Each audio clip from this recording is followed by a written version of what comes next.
बिस्मिल्लाहिर्रहमानिर्रहीम अस्सलाम वालेकुम। आप यूट्यूब चैनल देख रहे हो, मेरा नाम है अब्दुल रहमान। नाज़रीन, आज 26 अप्रैल है। इस्लामाबाद में इस टाइम क्या चल रहा है जी? आज बाकायदा सुप्रीम कोर्ट के जो चीफ जस्टिस हैं उमर अता बंदयाल साहब, उनके जितने भी आज केसेस थे, आज सुप्रीम कोर्ट खुलनी थी, आज उनको डिलिस्ट कर दिया गया रजिस्ट्रार की तरफ से। क्या ये कोई हुकूमती चाल है या जो इन्होंने बिल पास किया है उसकी वजह से चीफ जस्टिस उमर अता बंदयाल साहब के और जो 3 रुकनी बेंच था उनके केसेस डिलिस्ट किए गए हैं? इसके हवाले से बड़ी एक अहम पेशरफ्त है जो आपके सामने रखेंगे।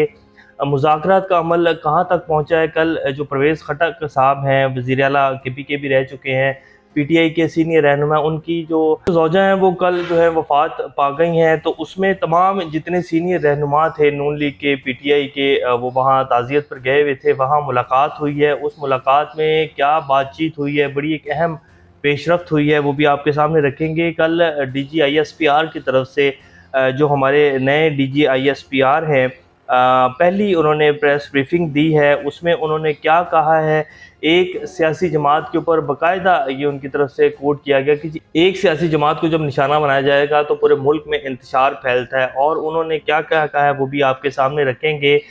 इलेक्शन के हवाले से क्या होने जा रहा है? निगरान हुकूमत जो है पंजाब की, उनका टाइम ख़त्म हो गया है क्या? पंजाब और KP की असम्बलियाँ जो है दोबारा बहाल होने जा रही हैं?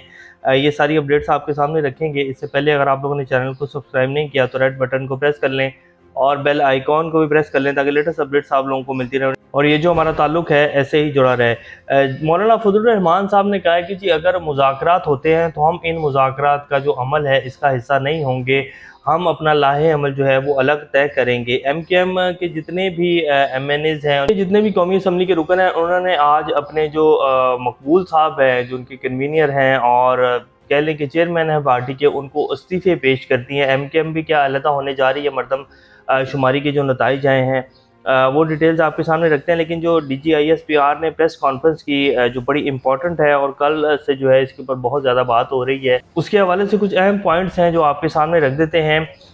रावलपिंडी में अहम प्रेस कॉन्फ्रेंस करते हुए DG ISPR ने कहा कि पाक फ़ौज के लिए तमाम सियासी शख्सियात और सियासी जमातें काबिल एहतराम है। रिटायर्ड फौजी अफसरान की तंजीमों को सियासत का लबादा नहीं होना चाहिए। साबिक फौजी होने का ये मतलब हरगिज़ नहीं कि कोई कानून से बालातर है। पाक फ़ौज किसी ख़ास जमात, सोच या नज़रिए की हामी नहीं। आला अस्करी हकाम की चीफ जस्टिस से मुलाकात की तफसीलात पब्लिक नहीं की जा सकती। जिस मुल्क में भी फ़ौज को सियासी मकासद के लिए इस्तेमाल किया गया वहाँ इंतशार फैला। अब ये बड़ा अहम पॉइंट ऑफ करें कि जी जो DG ISI, DG MO, DG MI ने मुलाकात की चीफ जस्टिस से, वो जो है वो सामने नहीं ला सकते हैं। फिर कहा जाता है कि जी फ़ौज जो है वो पॉलिटिकल है। DG ISPR ने कहा कि आर्मी चीफ वाज़ह कर चुके हैं पाकिस्तान की आवाम ही असल ताकत है और पाक फ़ौज एक कौमी फ़ौज है। पाक फ़ौज में तमाम मज़ाहिब, मसालिक, इलाकों और नस्लों की नुमाइंदगी है। पाक फ़ौज और हुकूमत के दरमियान आइनी ताल्लुक है। किसी भी मुल्क में फ़ौज की जानिब से किसी एक सियासी या मजहबी गिरोह के ख़िलाफ़ कार्रवाई का नतीजा इंतशार ही निकलता है। किसी एक सियासी जमात के ख़िलाफ़ कार्रवाई का नतीजा इंतशार ही निकलता है, पाक फ़ौज की तरफ से कहा गया। अब पिछले 10 से 11 माह में किस एक सियासी जमात के ख़िलाफ़ जो है वो कार्रवाइयाँ की जा रही थी, इंतशार किस वजह से फैला है, आप सब लोगों के सामने आ चुका है। तो फ़ौज ने ये बिल्कुल वाज़ेह कर दिया और ये बता दिया है कि जी अब मज़ीद किसी एक सियासी जमात के ख़िलाफ़ कोई कार्रवाई और कोई इंतशार का जो जो है वो नहीं किया जाएगा। या फिर ये सिर्फ बयानों की हद तक ही है, क्योंकि जिस तरह की कार्रवाइयाँ पिछले 10 से 11 माह में की गई हैं और अभी भी जो अमल चल रहा है और इलेक्शन से जिस तरह फ़रार इख्तियार की जा रही है इन 13-14 जमातों की तरफ से, जिस तरह इमरान खान साहब के ऊपर मुकदमे हो रहे हैं, उससे लगता तो नहीं है। उससे तो सिर्फ यही लगता है कि ये सिर्फ एक बातों की हद तक कहा जा रहा है कि जी किसी एक सियासी जमात के ख़िलाफ़ इंतशार का जो सिलसिला है, इससे इंतशार फैलता है, कार्रवाइयाँ जो हो रही हैं इससे इंतशार फैलता है। DG ISPR ने कहा कि सोशल मीडिया पर बगैर तहकीक शहर अंगेज़ी फैलाने वाले काबिल मज़म्मत हैं। हम तामीरी तनकीद को अहमियत देते हैं। किसी जज के ख़िलाफ़ बात की जाए तो तौहीन अदालत का मुतालबा किया जाता है। फ़ौज के ख़िलाफ़ कोई बात करता है तो कानूनी कार्रवाई होनी चाहिए। सोशल मीडिया पर जारी मुहिम एक लाहासिल बहस है। कुछ अफराद के ख़िलाफ़ कानून के तहत कार्रवाई की मिसाल मौजूद है। फ़ौज में ISPR मीडिया के लिए वाहिद इदारा है। साबिक़ आला अफसरान से मुतल्लिक़ किसी किस्म के इजलास की क्यासराइयों से गुरेज किया जाए। DG ISPR ने कहा कि CPEC से मुतल्लिक चीज़ें शहरियों को सिक्योरिटी फराहम करना अवलिन तरजीह है। वज़ीर-ए-आज़म ने सिक्योरिटी के हवाले से एपेक्स कमेटी तश्कील दी है। सिक्योरिटी ऑडिट किया गया। कल-ए-आज़म TTP से मुज़ाकरात हुकूमत पाकिस्तान का फैसला था। मुसल्लह अफ़वाज काइनेटिक ऑपरेशंस और इंटेलिजेंस बेस्ड ऑपरेशन तक महदूद हैं। ऑपरेशन तैयारियों पर किसी को शक है तो फरवरी 2019 सामने है। पाकिस्तान और भारत के दिफाई बजट में फ़र्क किसी से छुपा नहीं है, हम शहादत को आगे बढ़कर गले लगाने वाले हैं। तो ये उन्होंने कहा है कि जी तमाम जो सिक्योरिटी है आप सब लोगों के सामने है, अब सबसे हमारा जो अव्वलीन फ़र्ज़ है वो पाकिस्तान का दिफ़ा है, भारत का दिफ़ाई बजट किसी से छुपा नहीं है और हम लोग फिर भी जो है अपने मुल्क के को दिफ़ा को मज़बूत करने के लिए हर टाइम तैयार हैं। कश्मीर से मुतल्लिक सवाल पर उन्होंने कहा कि कश्मीर की आलमी तस्लीम-शुदा हकीकत जिसको कोई नहीं बदल सकता, कश्मीर ना कभी भारत का अटूट अंग रहा है और ना ही कभी रहेगा। ऑपरेशनल तैयारियों पर किसी को शक है तो फरवरी 2019 सामने है और फरवरी 2019 में पुलवामा हमला बाकायदा मनसूबाबंदी के तहत किया गया। अब कश्मीर के हवाले से हामिद मीर साहब का एक इंटरव्यू जो है वो चल रहा है, इन्हीं ईद के दिनों में उन्होंने दिया है और उसमें बाकायदा उन्होंने कहा कि जी जनरल बाजवा साहब को जब ये कश्मीर के ऊपर इंडिया काबिज़ हुआ और उन्होंने कश्मीर की एक आइनी हैसियत ख़त्म की यूनाइटेड नेशंस की किरदारदार के मुताबिक, तो बाजवा साहब को ये सब कुछ पता था। बाजवा साहब जो कि हमारे साबिक आर्मी चीफ रह चुके हैं, वो उसके बाद कश्मीर हज़म करने के बाद भी वो इंडिया से अच्छे ताल्लुकात बनाना चाहते थे। मोदी के साथ जो है वो मोदी का पाकिस्तान का दौरा था और बाजवा साहब ने बाकायदा 25 सहाफ़ियों को जो कि पाकिस्तान के सीनियर सहाफ़ी हैं, उनको सामने बिठाकर कहा था कि जी हम इंडिया के साथ जंग नहीं कर सकते हैं, हमारे जो टैंक्स हैं उनको जंगाल लग गया हुआ है और हमारी जो फ़ौज है वो लड़ने के काबिल नहीं है।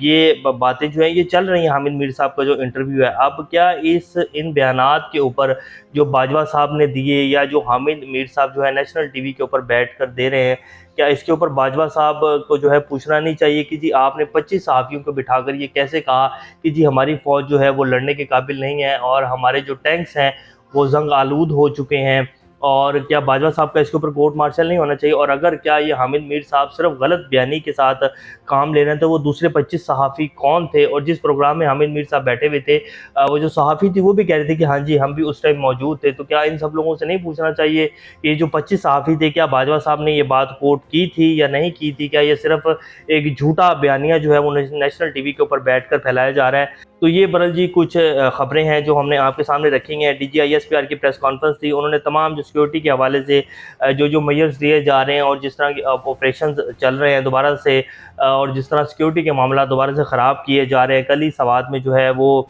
मुराद सईद साहब का जो गाँव है वहाँ पुलिस स्टेशन के ऊपर हमला हुआ और उसके बाद में ये कहा गया है कि जी ये पुलिस स्टेशन के अंदर ही जो है बारूदी मवाद मौजूद था जिसमें धमाका हुआ है और उसकी वजह से ये सब कुछ हुआ है। 17 से 20 के करीब जो लोग हैं वो शहीद हो गए हैं और इससे कई ज़्यादा लोग जो हैं वो ज़ख्मी हैं। अब इतनी बड़ी तादाद में बारूदी मवाद का एक थाने में मौजूद होना एक अजीब अचंभे की बात है। बहरहाल ये अभी तक कहा जा रहा है और कल जिस तरह वहाँ सवात में जिस तरह भरपूर तादाद में आवाम निकली हुई थी और उन्होंने जो नारे लगाए हैं, ये तस्वीर आपकी स्क्रीन के ऊपर चल रही है। उन्होंने कहा कि जी हमें ये धमाके नामंजूर हैं, हमें ये जो दहशतगर्दी है ये नामंजूर है, और जो नारे लगे हैं उसको इस टाइम कोट नहीं कर सकते कि क्या क्या नारे वहाँ लगाए गए हैं।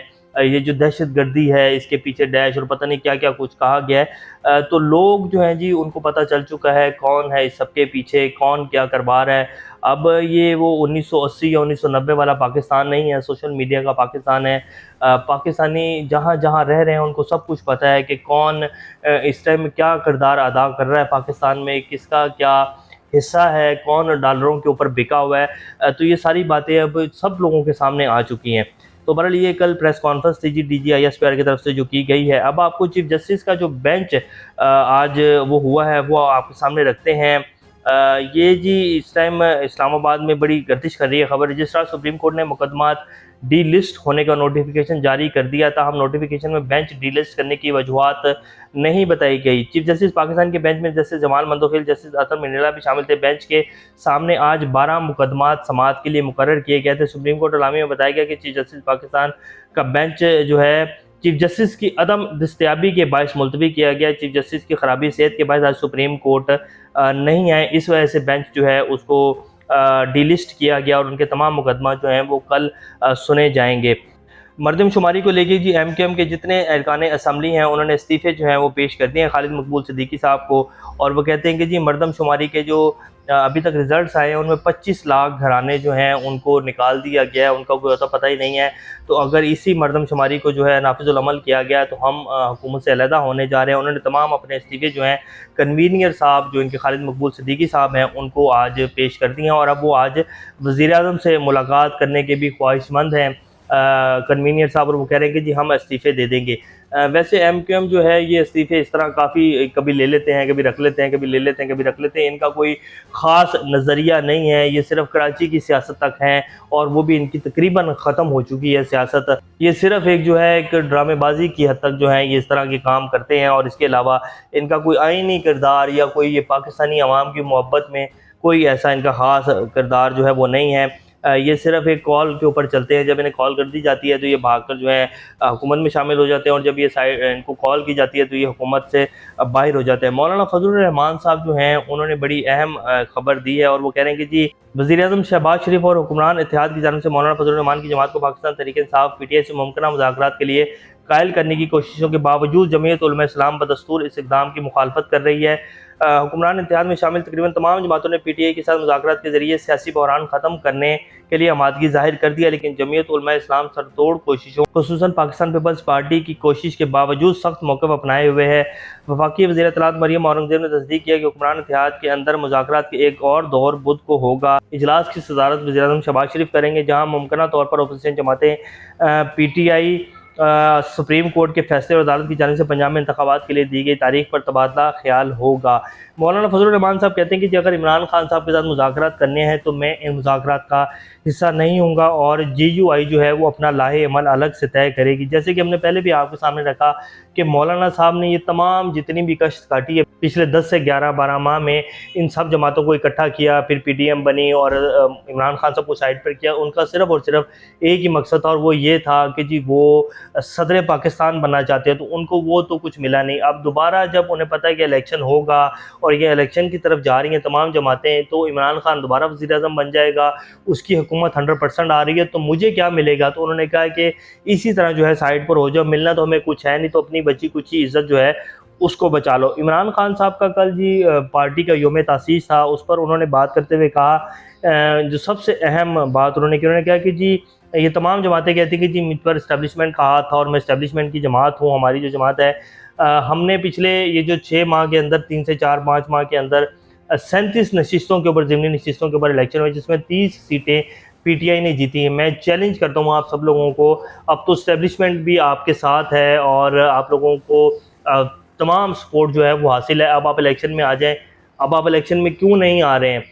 तो उन्होंने वाज़ेह किया कि हम इस्टेब्लिशमेंट की जमात नहीं है, हम पाकिस्तानी अवाम के साथ खड़ी जमात है और ये इसीलिए इलेक्शन से भाग रहे हैं क्योंकि इन्हें पता है कि इनके साथ तमाम मदद होने के बावजूद ये नहीं जीत पाएंगे, अंपायर के साथ होने के बावजूद ये लोग इलेक्शन नहीं जीत पाएंगे। तो ये इमरान खान साहब ने कहा है। अब आज इनका लास्ट डे और कल इन्होंने रिपोर्ट जमा करवानी है सुप्रीम कोर्ट में कि जी मुज़ाकरात जो हैं वो कहाँ तक पहुँचे हैं। सियासी बहरान के हल के लिए जो है हुकूमत और PTI रहनुमाओं की जो मुलाकात हुई है परवेज़ खटक साहब के वहाँ, उसमें उन्होंने बताया कि जी तमाम ख्वाजा साद रफ़ीक, एजाज सादिक और तमाम PTI के जो सीनियर रहनुमा थे, जिनमें जो है परवेज़ इलाही साहब भी मौजूद थे, तो वहाँ मुलाकात हुई है और दोनों फ़िरक़ैन ने ये कहा है कि जी असम्बली में बैठ कर तमाम मामलात को हल करने के ऊपर जो है वो आमादगी का इज़हार किया है। और उन्होंने कहा है कि जी ये निगरान हुकूमत जो है ख़त्म हो गई है और अब PTI की जो असम्बलियाँ हैं, पंजाब और KP की असम्बलियाँ दोबारा बहाल हो सकती हैं।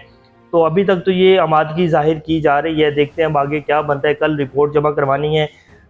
PMLN जो है वो इलेक्शन नहीं चाहती है जी, किसी सूरत में इलेक्शन नहीं चाहती है।